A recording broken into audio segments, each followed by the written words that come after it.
Hey friends, I return with a short tip about how to disable Adobe Acrobat EC Update or Windows 10. This is my Acrobat reader.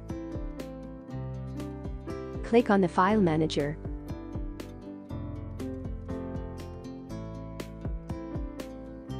Click on this PC.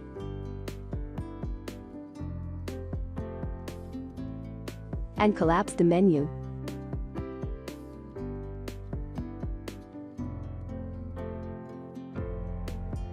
Now click on Manage, then System Tools, then Task Scheduler, then Task Scheduler Library.